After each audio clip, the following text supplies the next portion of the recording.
Hello everyone. Uh, this is the video session. Here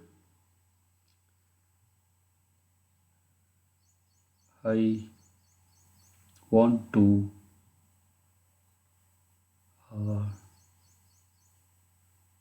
focus my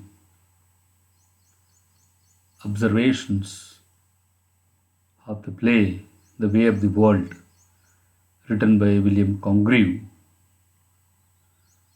The observations that were made by me and that I want to share to you is in this session is the treatment of wit, irony, and style in the play. You see, again, the topic of the session today, you are going to, in this class, uh, understand uh, is wit, irony, and style that are used in the play The Way of the World. That is what I am going to discuss with you, uh, and I put my observations on these three important element of that is restoration comedy, right? Wit, irony, and style. Wit, it is the word relating to knowledge. It refers to knowledge, intelligent, and intellectual. The mind. Likewise, we say that the wit it involves these kinds of the family of words. The person who is good at understanding and sharp, having intelligent quotient, and he make his talk will make to laugh.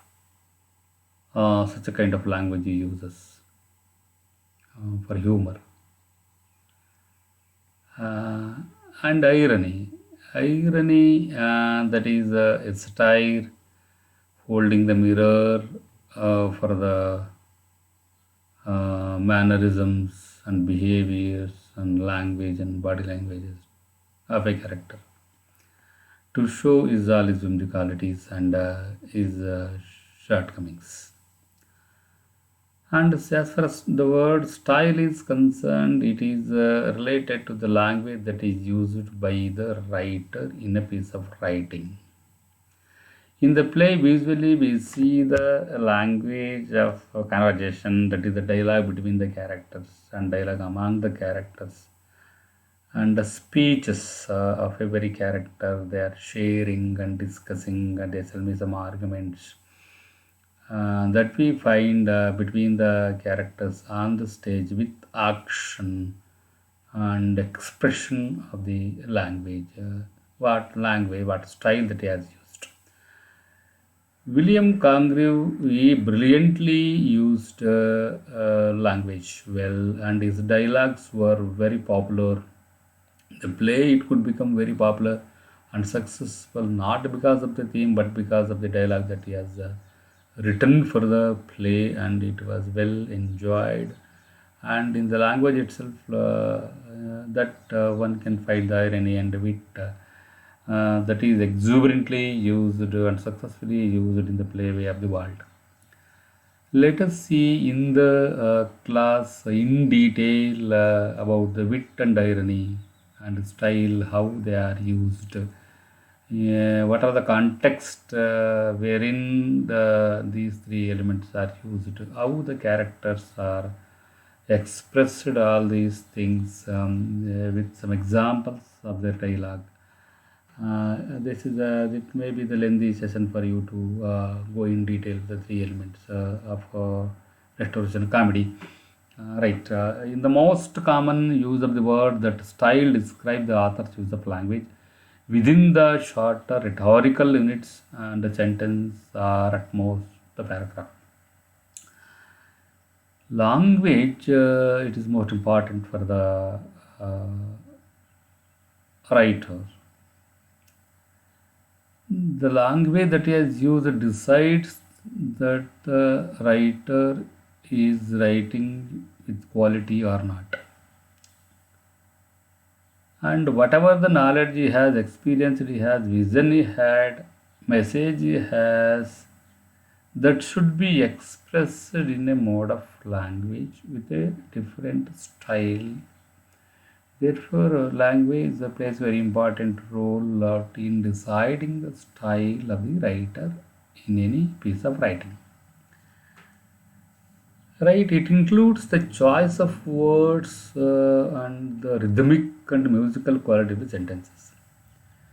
When the dialogue were expressed or exchanged by the characters, the dialogue's words should be set with a choice of words. And when they express those words, naturally their body language changes and attracts the audience, and the very dialogues makes the audience or leads the audience to laugh at him, and which create a kind of emotions to react to the dialogue.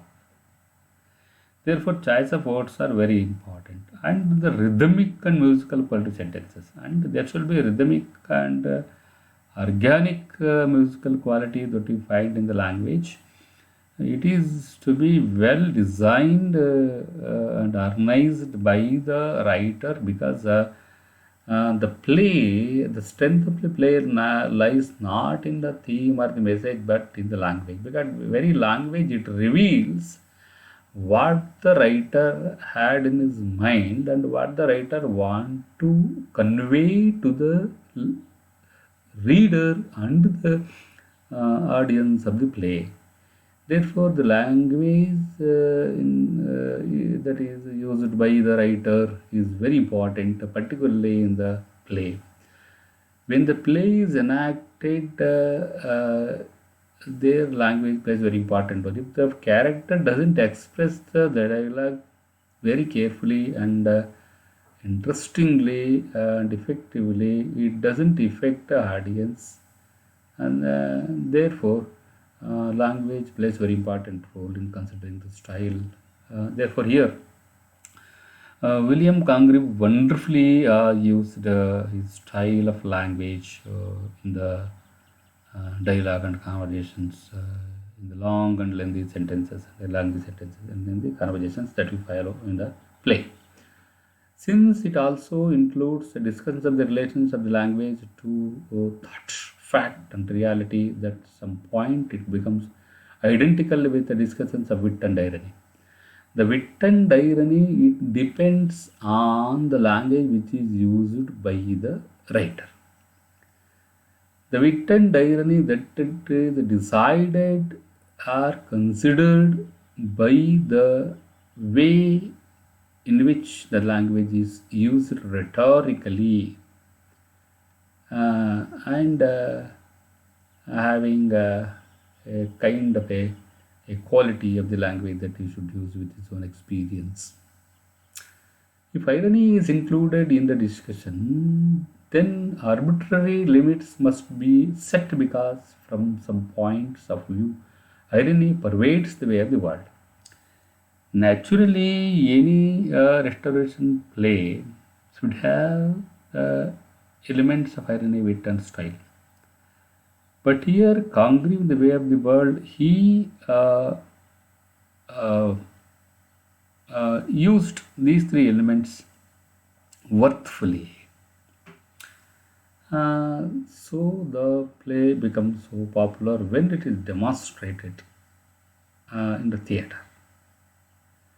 If the play is read, it doesn't give such a kind of satisfaction to the reader. If the play is enacted on the stage in the theater and it is demonstrated by the characters, then it can be more meaningful and interesting, and the very gist and that is the main for the intention of the writer can be conveyed to the either the reader or the spectators. The title is ironic. Very title of the play itself is the way of the world is ironic. The action is ironic. The relationship of the characters to each other are ironic. Everything is ironic. In the way in which the very title is composed and selected by the writer. This section, however, is considered only with the irony as a function of speeches of a character, not as a function of the plot or theme. It is concerned with that kind of irony that is closely related to style and wit. This is how we see the importance of the that is um, these three elements in the play. Wit and irony in the play that Congreve avoids attempting any definition of it, although in the dedication he distinguishes between true wit and false wit, later product of affectation. The writer himself doesn't give any particular definition to the terms like wit and irony as such. He just deals with the dedication, and where also one can find the true wit and false wit. Another comment of Congreve's on wit also casts some light on his practice. In concerning humor in comedy, he writes, every person in a comedy may be allowed to speak them. From a witty man, there are expected, and even a fool may be permitted to stumble on them by chance. I don't think that humorous characters exclude wit. No, but the matter of wit should be adapted to the humor. A character of a that is a splentic and peevish humor should have a satirical wit. Jolly and that is and Jane humor should have a facetious wit. In practice, all of the Congreve's characters speak pleasant things.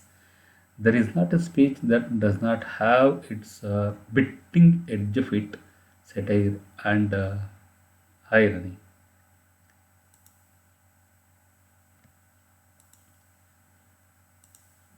And now let us uh, see that is mm, more information about his style. Discussions of style and wit in the play are in some ways simple. Certain kinds of problems do not have to be discussed since they do not exist. See here that what the statement is conveying is that certain kinds of problems do not have to be discussed since they do not exist. Unless the moment comes to our moment demands the discussion, we should not discuss on this. This is what the statement means. Unlike novels, plays have no long passage of description which may or may not well be written. There are no elaborate expositions of the motives. There is no reason to consider whether the author is inside his creature's mind or external to them. The characters speak, what they say can be examined. To talk of style or wit in a play is a talk of the different styles and different kinds of wit of the characters.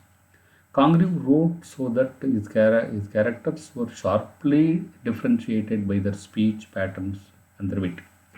As Congreve used style and wit as one of his ways of categorization, the material in this section may be considered additional data for the study of the characters collected here so that a rather technical subject can be treated in one place.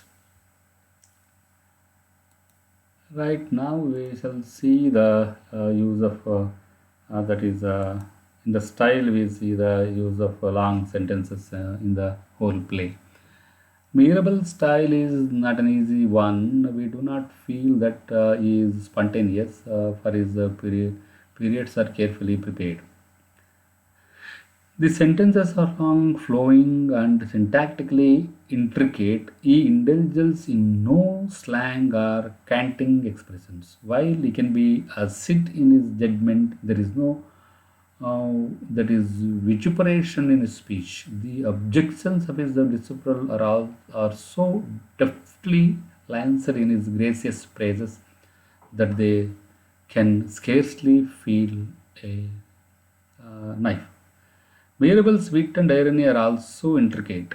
His observations about others are shrewd, including a mixture of distaste, tolerance, and amusement.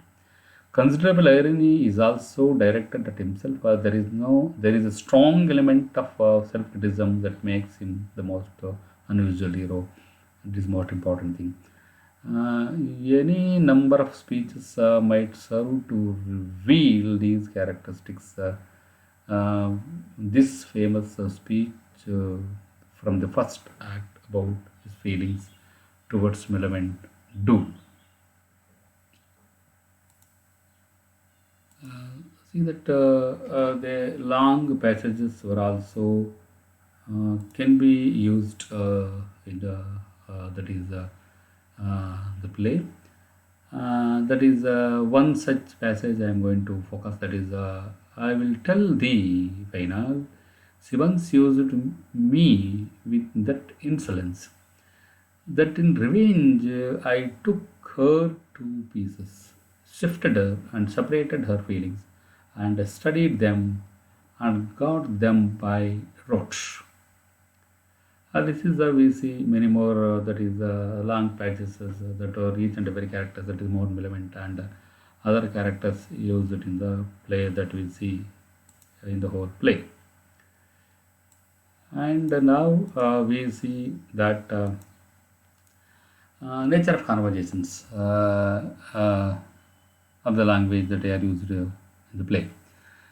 Mrs. Millamant, I give some examples of the conversation, one or two, that I read out them. Oh, hey, letters, I had letters. I am persecuted with letters. I hate letters. Nobody knows how to write letters, and yet one has them. One does not know why. They serve one to pin up one's hair. And Whitwood, here we see the conversation. Pray, madam, do you pin your hair with all your letters? You see that.